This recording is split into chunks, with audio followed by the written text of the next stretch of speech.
Hello students, welcome to my channel. आज हम सीखेंगे इंग्लिश वर्ड मीनिंग।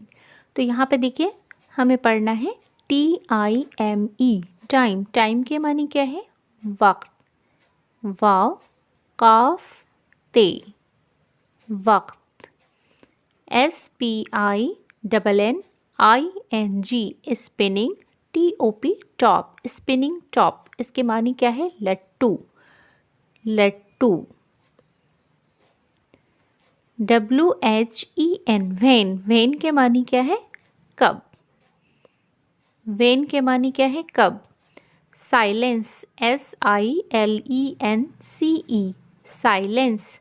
साइलेंस के मानी है चुप।